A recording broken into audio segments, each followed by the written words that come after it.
far. But our last talk this afternoon is Clare Malone from Trinity College Dublin, and she's going to talk about the Trinity Disability Service Neurodivergent projects. Clare, the floor is yours. Thanks so much, Terry. Good afternoon, everybody. Hopefully you can see my slides there. I'm going to jump straight in to avoid the wrath of Chucky. To start off by giving you a little bit of context and background on this project, currently we have over 2,000 students who are registered with the Disability Service here in Trinity, and over 54% of those students have identified as neurodivergent. So we're looking at students coming from groups such as autism, ADHD, dyspraxia, and specific learning differences like dyslexia. So a huge amount of students who are engaging and seeking the supports.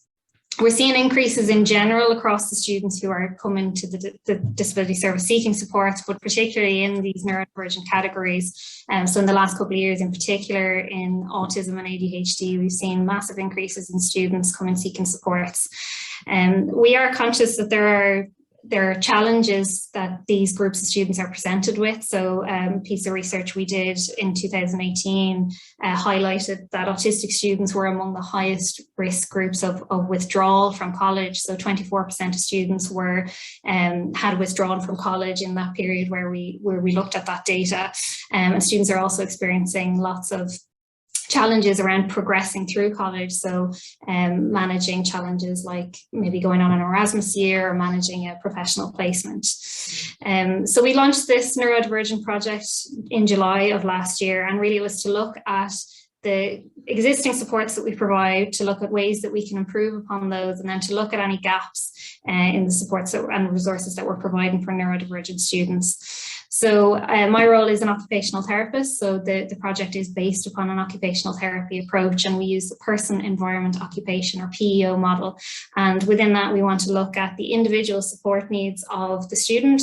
We want to look at the university environment and any barriers they might be facing through the physical, the social, the institutional environment, and also to look at the occupation. So to look at the day-to-day tasks and activities across the student role, not just the academic activities that they might be engaging in, but also the extracurricular and social activities too.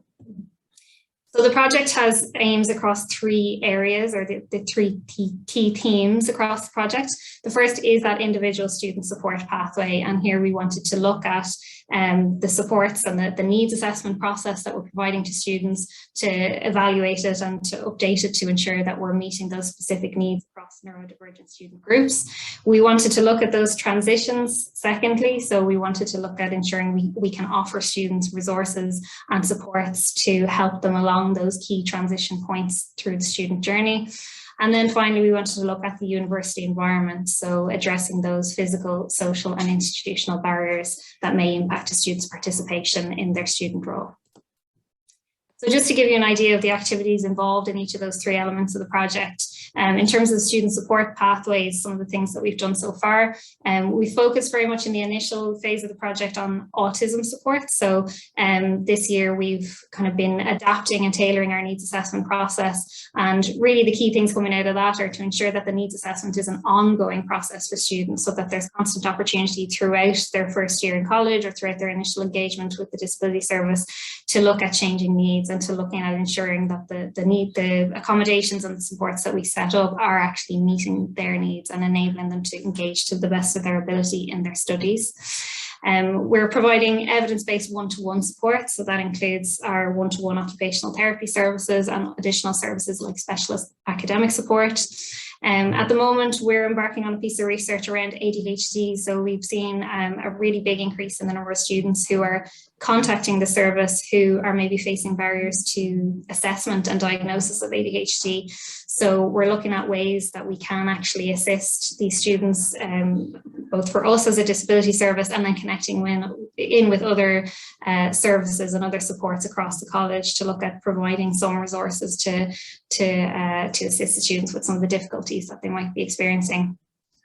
And then finally, improving our online resources. So we've done a lot of work around our website and the online platforms that we use to provide really practical information and to make that information a bit more neuroaffirmative. So we're co-producing a lot of our resources with autistic students, or neurodivergent students, to ensure that their voice and their kind of lived experiences are central to the advice and the guidance that we're providing.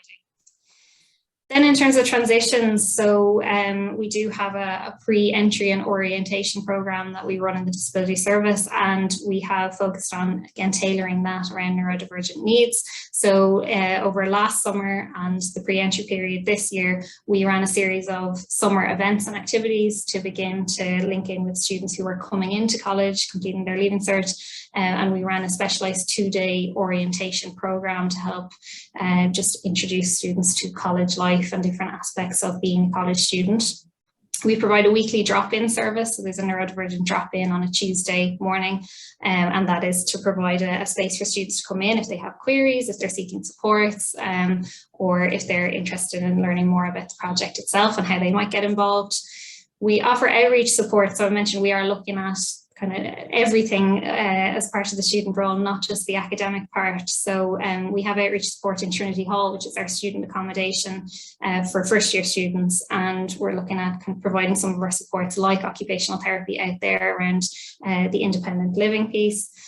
We are doing an analysis of student progression data. So we're kind of furthering the research that has already been done to look at exactly what the needs are there and what the gaps are in the services that we're providing around student progression. And then we're also collaborating with our disability service employability resources and our lead on employability to look at how we can support students on professional course placements, on internships, etc. Then finally, on the university environment, we run a weekly co-facilitated autism drop-in group. And so that's to provide a platform for students to connect socially and to avail of peer support. The co-production around student services and academic staff training. So a big piece around addressing the environmental barriers is the cultures or the lack of awareness around the college. So we've had great engagement from areas such as our careers service and some of the academic schools around understanding neurodiversity. We are working on community engagement and connecting to neurodiversity organisations to look at potential collaborations and partnerships. And then we also have collaboration with the TCD Sensory Project, which some attendees may have heard them speaking about yesterday. And we're looking at kind of resources and activities around adaptations to the physical university environment from a sensory perspective. So just a couple of references there, and my contact details are on the last slide if anybody has an interest in chatting more about the project or if you have additional queries that you don't get a chance to ask this afternoon. So thank you very much, Claire. Chucky, we've had a bad day. Everybody is on time. Chucky says thanks. Anyway, Claire, let me, I'm actually taken aback by the amount of supports that are actually available. And I'm also delighted that it's all done in partnership with students. Can you tell me a little bit more about the student involvement in developing and doing and sort of designing, I suppose, the provision of all these supports? Absolutely, yeah. The student contribution and sort of co-facilitating and co-producing with students has been hugely important from the outset. And across the neurodiversity movement, that would be a really key factor, is ensuring that the lived experience and kind of the voices of neurodivergent individuals are heard and are a part of everything that is done. So I suppose the autism group that we run weekly, that's been running for about 4 years now. So the students involved in that over the years have been hugely interested in kind of neurodiversity across college in general, and they're kind of gathering their input and their perspectives has been hugely helpful. But more recently, since the project was launched, we've been engaging with students both on a paid and voluntary capacity around them kind of contributing to the project. Mm-hmm. And that's taken lots of different forms. So it's really about kind of just engaging with students about what it is they can offer and where their talents are, and then opening up the opportunities for them to get involved. So it's been absolutely fantastic, and it's been a huge part of why we've been able to achieve so much in the project in such a short space of time already. Absolutely, because I mean, if we want to find out how things should be, we should just ask our students. It's not rocket science. You know, as you say, they have the lived experience. And one of the things that I'm interested in the fact that the project launched in July 2021. So that's still in the middle of COVID. So how did you deal with the supports in the online environment and that whole space? I imagine that they're available in both online and sort of on campus now, but how did you deal with all of that? Yeah, that's a good question. I suppose it had the biggest impact on some of our orientation activities and some of the activities that are focused around the university environment, the physical environment. So for our orientation, our summer series and our orientation program, a lot of that was delivered online. We were lucky enough to be able to deliver the pre-orientation program itself in person, but there were lots of restrictions and lots of limitations on what we could achieve. So it's definitely had it's presented some challenges, but also I think it's really it's been helpful in some ways that it has really opened up and kind of challenged the college to think about how we offer support. So a lot of the engagement that we've had around both kind of academic staff or student services that are coming seeking more information and more guidance around neurodiversity is because they've been challenged through COVID to maybe think in different ways and operate in different ways, and it's really kind of opened up that conversation. So I think in terms of that, it has been really good at building connections. Definitely it has presented us with some challenges too. I can imagine, and many congratulations for overcoming the challenges and to have such fantastic resource and supports available to students. And thank you very much, Claire.